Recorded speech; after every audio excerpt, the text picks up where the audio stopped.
I hope you like track breakdowns and walkthroughs, because that's what I'm going to do in this video. I am absolutely fascinated by the creative process and the compositional process. I love to know what sounds people are using, what chords, what harmonic progressions, how they put everything together to make a track. I'm going to walk through a recent track which is already up on the channel with some super AI images, but this time we're going to look at it in a DAW. I wrote the track essentially to demonstrate some of the ideas I used in a tutorial video. Cards will be up there and links to all these will be in the description if you want to check them out. Now, I have thought about doing videos like this before, but my compositional process is, shall we say, a little less than linear. I watch some of these track breakdowns and the presenter will start with a drum track and add a bass track and add a chord track, and it's all very nicely laid out. My compositional brain doesn't work in that way. However, this is probably as close as I have come to a straightforward linear process. Anyway, let's jump over to the music machine and I will take you through it. So this is the project, and I'll zoom out. So this is the project in its entirety. It's not very long, and it's not very complex either. So the first thing I did was to look for some pad sounds, and I've actually used 3. So the first one is this one. This is a Bit by Rob Parpin. This has a nice sound.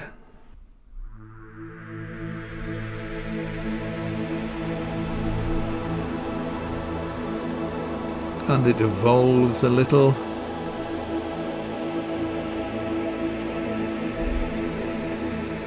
So that's pad number 1. The second one is Vital, and this is the initial pad sound that I used in the tutorial, but with the attack in its proper place, so it has a slow fade in as you would expect from a pad.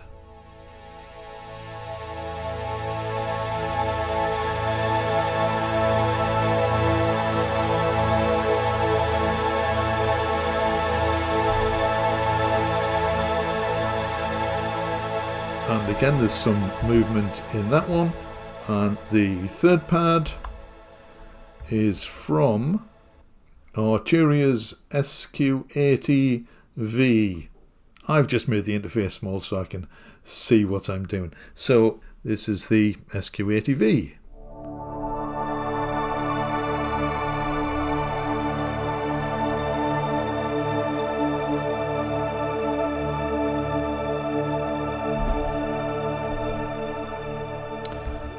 So they all have slightly different tones, they all evolve in slightly different ways, but I think they fit together quite well. Now I've color coded the pad tracks, not on a track by track basis, but I have staggered the patterns because I've created slightly different patterns, and all I've done actually is used some of the ideas in the tutorial. So let me explain what these different patterns are. So the first chord is a power chord. It's an A power chord. We don't know exactly what key it is, if it's major or minor, because it has no third, but it sounds like this.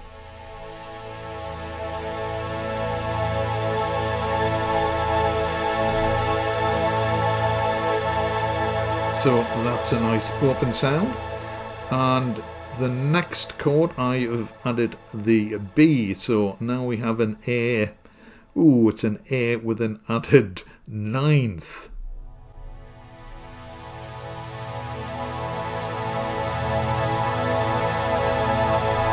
And then, yes, finally we do get the C natural, so we know we are in A minor. Although this is obvious, I think, from some of the other parts which we'll get to in a moment.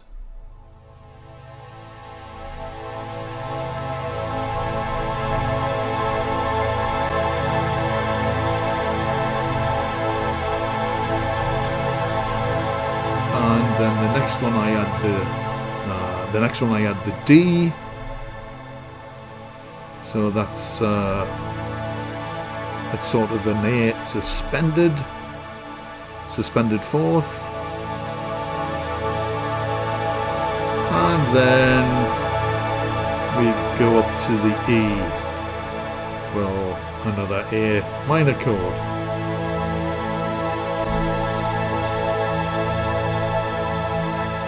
So essentially the chord just plays an A, a B, a C, taking a while to kick in, a D and an E. So essentially that's what these different colours mean, and you will notice that I have staggered them. So as the first pad is still playing the power chord, they sort of fade in over each other. So first in, first out. So you can see as the piece progresses, the first pad stops, the second one is continuing, and the third one is the last one in, and that is the last one out. Now on top of these I have added some Shimmer Reverb, and this is the Solaris Shimmer Reverb. I made a little video about this. It's a free Shimmer Reverb, although at the moment only available for PC, but what's not to like? I think it creates a really nice shimmer sound.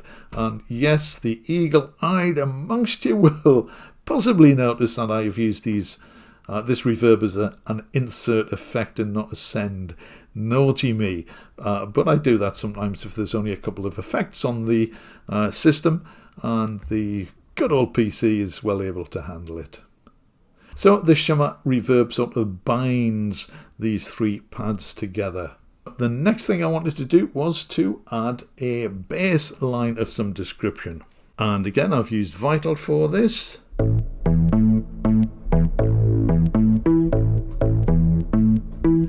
And I've created a very simple bass line. Let's have a look at that.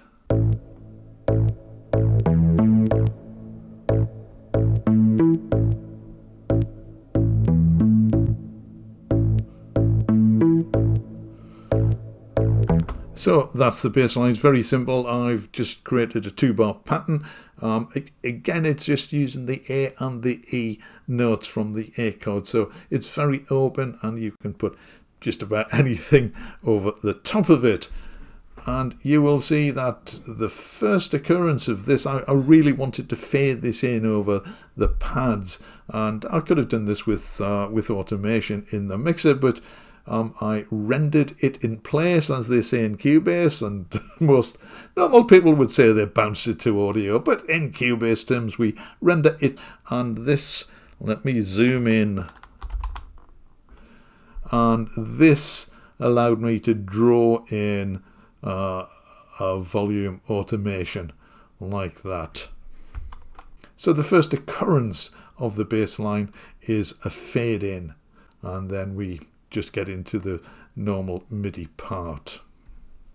I wanted to add another sort of mid-bass sound to this, just to give this basic bass sound a little bit more oomph. So I used a sound from Vital again, but the interesting thing is I created the pattern with Steppic. This is, if you're not familiar with this, Steppic, it is a step sequencer on nuclear fuel. I'm not going to go into it here, but you can create different patterns just by clicking and moving these sliders around. You can adjust the velocity, the duration. It has a neat note divider function, which I've used to create a ratchet sound. And when you have a pattern or patterns you like, you can just drag the MIDI onto a track. So that's what I've done. And this is the track which has the MIDI parts on it. So this bass line comes in just after the pads and this other bass line to get themselves set up and going. If we scroll through, the next major part is another sequence created with Steppic, this time on the SQ80V. That's just me playing it, that's not the part. I created this with Steppic, and again I dragged this into the project. This is the this is it, 16 bars, and it has a nice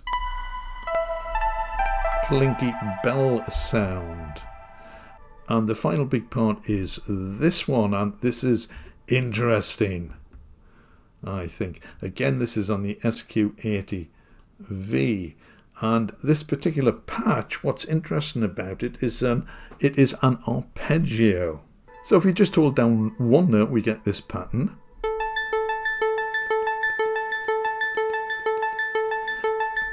And if I hold down two notes, we get this pattern.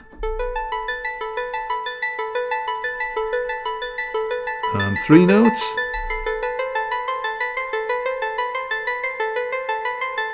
And four notes.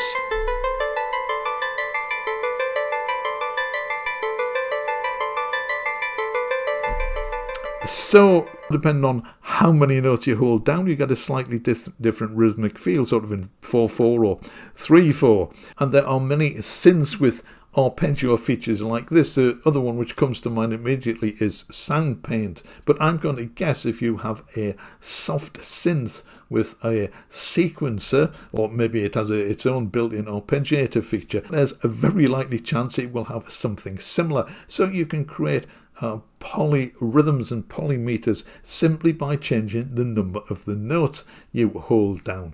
So that's what I did with this section. And that actually is just about it. Now the other bits and pieces are what I call fills and ear candy, if you like, and also transitions moving from one section of the piece to another. So in order of appearance, the first thing I did was to construct the pad tracks. Then I added the bass, the little 2-bar bass riff, and then the Steppic bass line, then the slightly higher bell-like Steppic sequence, then this arpeggiated sequence, and then I put in the fills. So to get everything started, I thought a little intro would be nice. This is where it probably gravitated a little bit more towards Berlin School than just straightforward ambient, but genre, who knows what anyone might think of this. So the introduction is another SQ80 patch. Let's play this.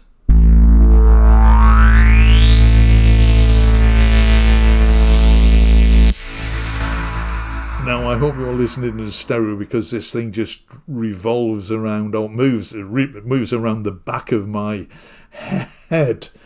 So this is Zipper Sound, and I thought this was a really interesting intro. And if we come down, you can see these little fills and transition effects. And I've just dotted these. So these are the sounds which bounce around the stereo image.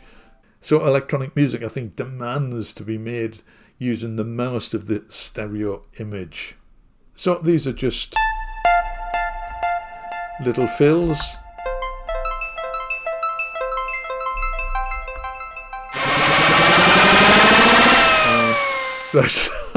So this is used as a transition to transition into the bass line. This little fade into the bass. And these are some spacey fills.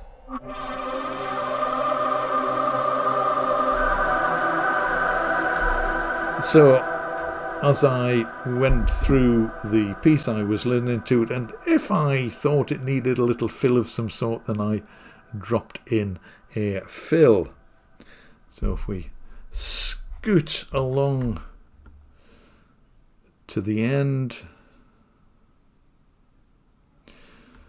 so we see the pads first in, first out. So eventually the pads fade out, and we're just left with this last one. And of course, how to finish it? Well, I sort of like topping and tailing a piece. I don't always do this, but I think it gives it It gives it a little bit of structure, and I didn't want this to go on for too long. I could have made this a little bit longer, or a lot longer, in fact. So when the last pad fades out, so I'll just play the end of this. The pad fades out, but I really like this combination, just a combination of these two sounds.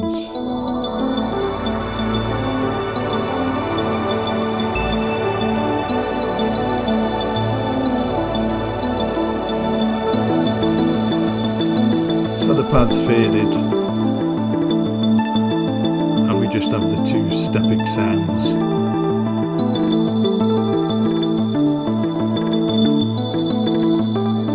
And then, well, this little finisher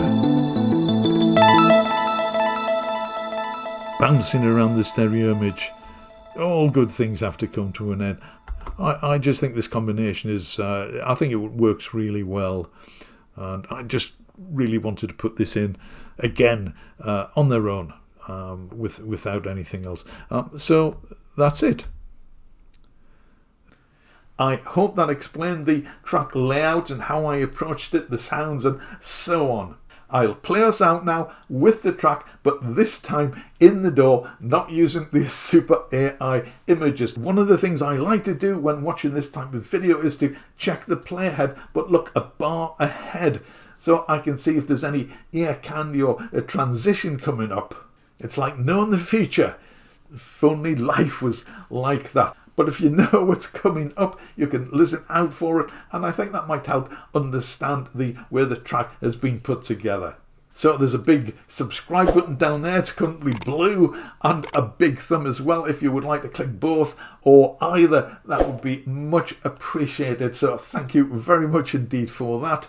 Here is the track.